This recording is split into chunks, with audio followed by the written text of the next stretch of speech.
What's up, everybody? Ryan Thomas back on the podcast once again, bringing you another edition of the Thomas Take. And boy, do I got a good one for you guys tonight.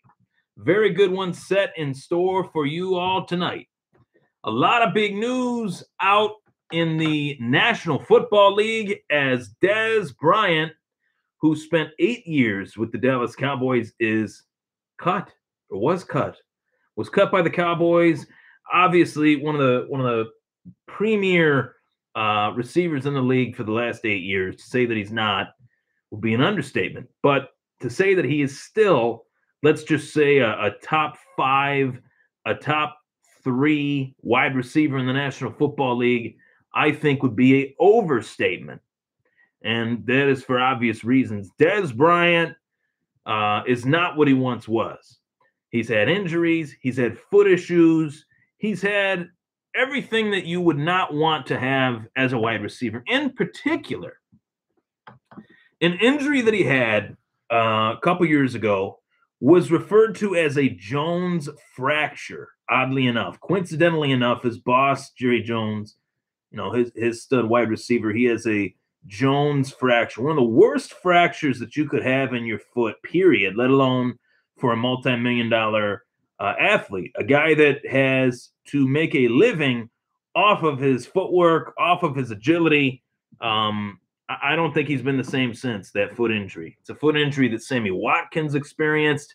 Obviously, fans of these Buffalo Bills know a thing or two about that, in terms of how long it took Sammy Watkins to get back to full strength. He too, I do not believe, is back in the groove just yet. Moving on to the Chiefs this offseason. So to say the least, I have a lot of interesting expectations as to where Dez Bryant could end up. Am I shocked that Dez Bryant is no longer a member of the Dallas Cowboys? No, I am not. I'm not shocked whatsoever that Dez Bryant was cut. In fact, if you go back to a Thomas Take Sports podcast episode of mine, it is titled Jerry Jones, The Time Is Now. I referred to specifically Dallas cutting Dez Bryant some point before the draft. And here we are.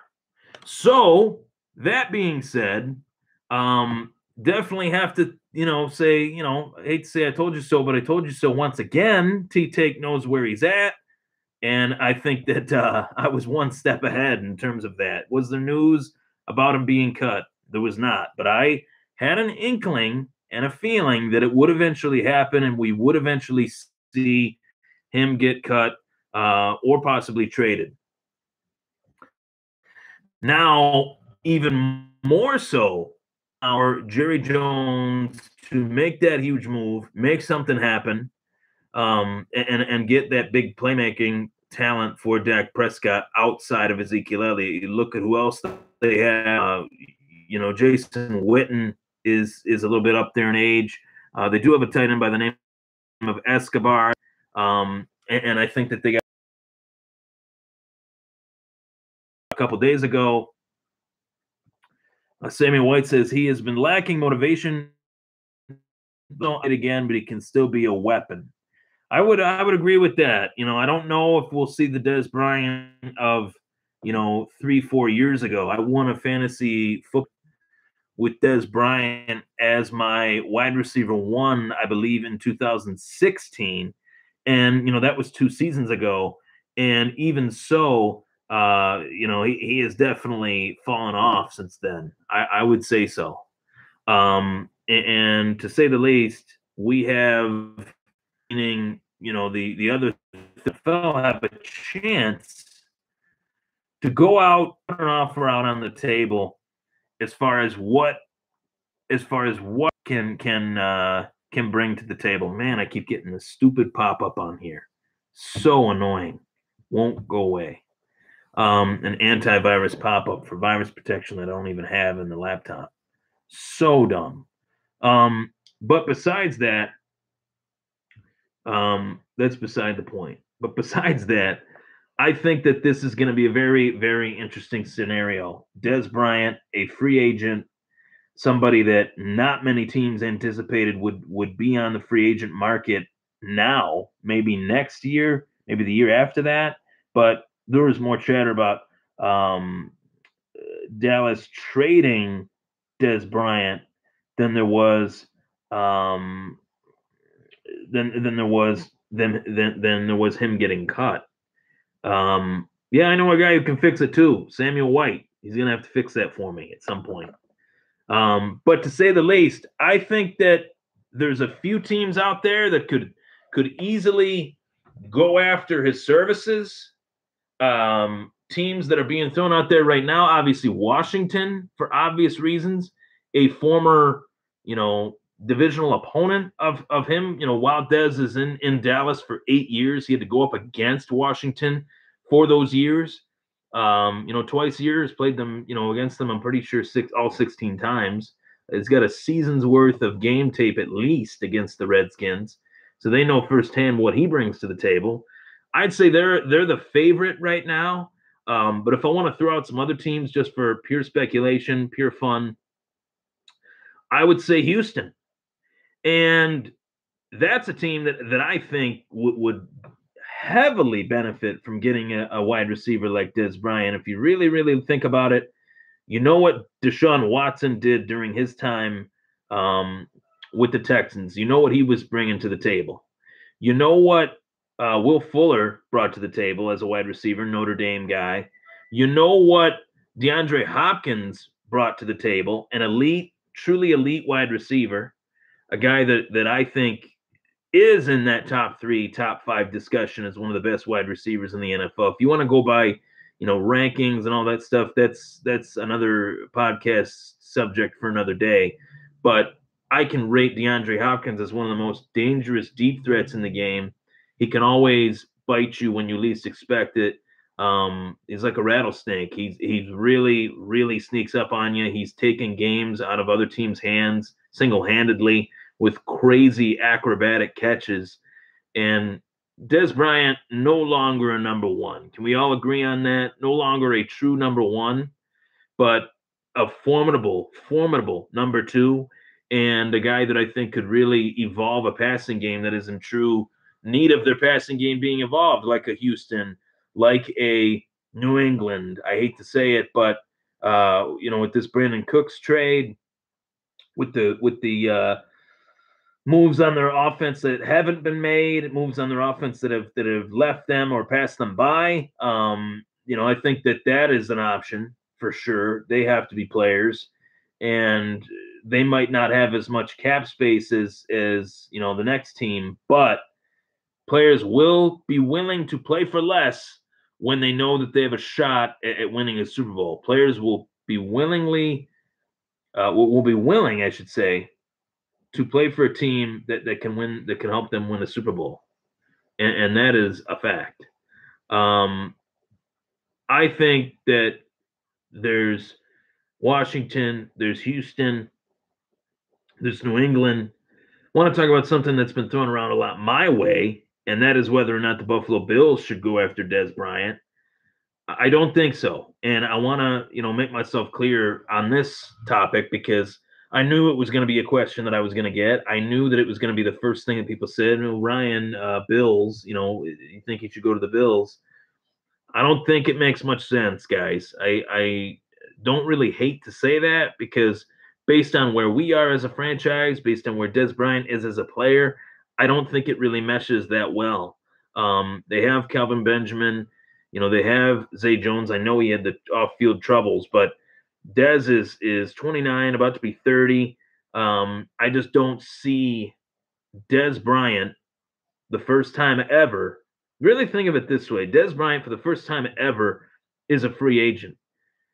Would he go to a team that doesn't have a set-in-stone quarterback? Because the consensus around the league right now is that A.J. McCarron is not their future dude. And whether that's right or wrong, fair or unfair, is another story. But teams around the league feel that he is not the dude for the Bills, that the Bills are going to go in a different direction, that they're going to make something else happen at the position.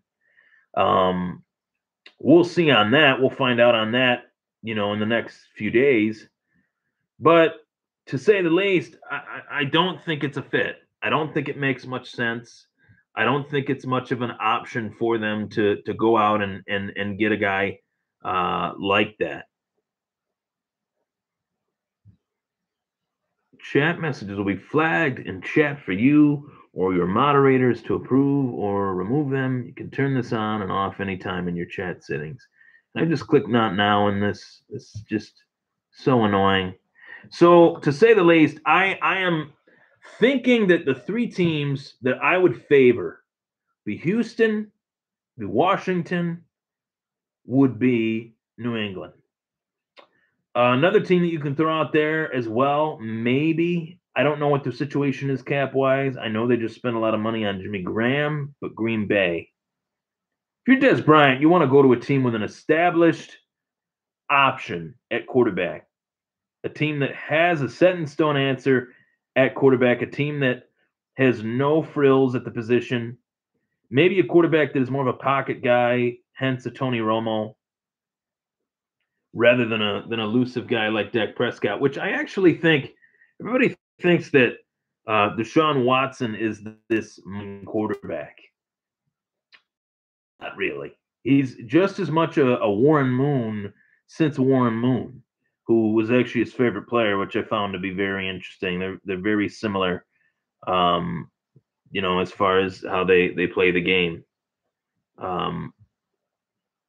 So that was pretty cool. As well as, Washington with Alex Smith. Alex Smith sure as heck needs weapons out there in Washington. They want to supply him with the right weapons to make things happen and to really put them in the playoffs. They haven't made the playoffs in a few years. So, when you look at, Brady as a possible quarterback option for Dez Bryant, I mean, what option is really better than that? I would be thinking about me as a free agent. If I'm Dez Bryant, I want to go to a team that has an established, proven quarterback that is known to be legit. And all three of those guys, really, I mean, Deshaun Watson's a one-year pro. He had the injury, but he's legit. He threw for 19 touchdowns in 4 games. That's as legit as it gets. Alex Smith has been one of the most reliable, underrated, underappreciated starting quarterbacks in the league, as well as plenty of others. But I mean, Tom Brady, TB12, is the best. There's no doubting that. I don't care if he just lost the Super Bowl or not. He's the best. 40 years old, still doing what he's doing, putting up numbers, video game numbers. Not many quarterbacks have done that.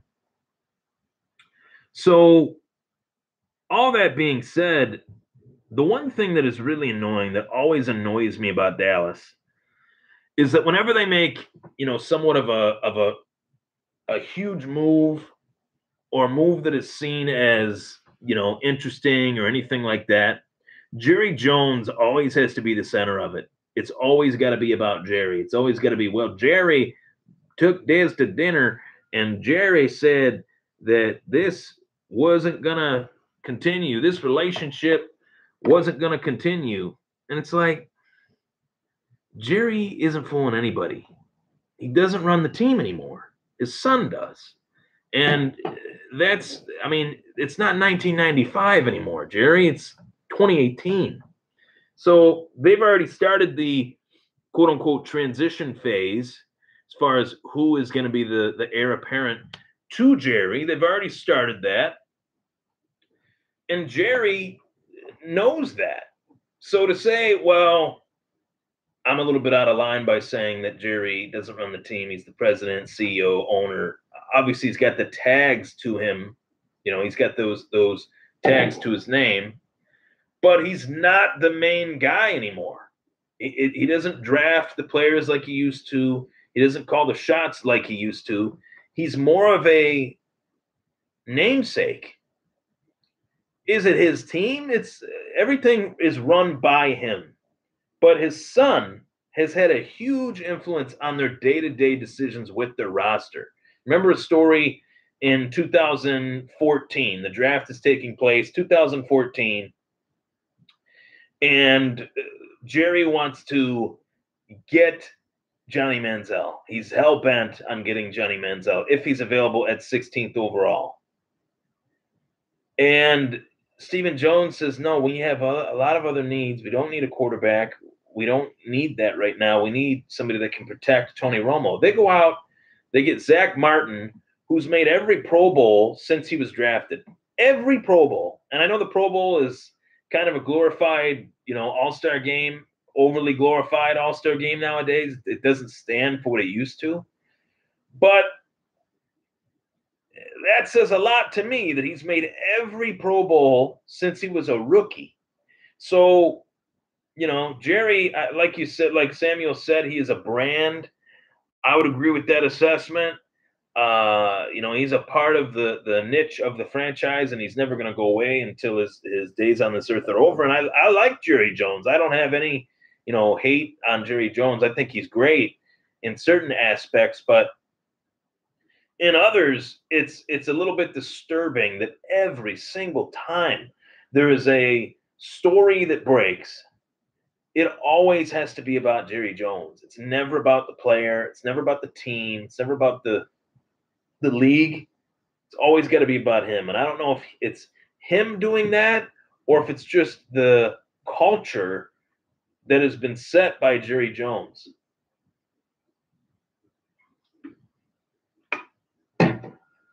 Arnie, gotta love it. So I think that's just the culture that's been set by Jerry Jones and the persona and all that fun stuff that history has alluded to the last few years, 20 years or so. So Dez is not a wide receiver one. If he was, he'd still damn well be on the Dallas Cowboys. He's not going to get paid like a wide receiver one. He's going to get paid for his past accomplishments as a wideout, as he should. Not saying he shouldn't, but he's going to get paid as if he is, somewhat still got something left.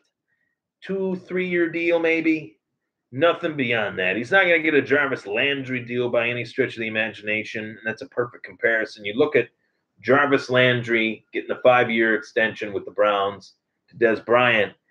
Jarvis, 25 years old. Dez, I think he's 30, 31. Could be wrong on that. He might be a little bit younger. But there's a huge difference in terms of wide receivers. Much like running backs, once they hit 30, they're not quite the same unless they're freakishly human or not human, like a Jerry Rice or a Chris Carter or a Tim Brown or an Andre Reed, guys that are in the Hall of Fame. Pretty sure Tim Brown's in the Hall of Fame. If he's not, he damn well should be. So much respect to Dez for what he did as a Cowboy. It's a shame that it kind of had to end suddenly. And I do think he's a hell of a receiver, and he's been a hell of a player. I've had him many times on many fantasy teams. I know that doesn't really endorse him, but in a way it does. I drafted him. I thought, hey, this dude's legit. 73 touchdowns as a Cowboy in 8 years. That's pretty great. I mean, that really puts things in perspective. You don't see that often with many players on many teams for that long, especially in this day and age. So a lot to take in there. I'm going to be back on 32 picks in 32 days. All right? That will be tomorrow, not tonight. Friday night, I'm gonna go out tonight. Hit up the nightlife. No, not really. I am gonna go out. I'm gonna do something. I don't know what yet, but I'm gonna figure it out.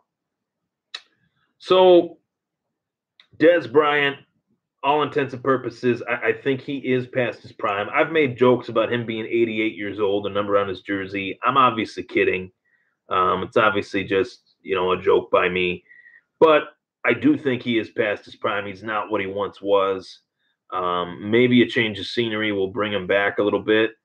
I think Houston is a good fit. Not much of a transition for him. State income tax, Everybody, no, nobody thinks of these things. State income tax in Texas is zilch. So that to me, I mean, if I'm getting my check, and I'm getting it full, I'm not getting it, deducted. I'm staying in that spot, especially being from New York. You kidding me? That's happening. So, all right, guys, 20 minutes. My thoughts on Dez.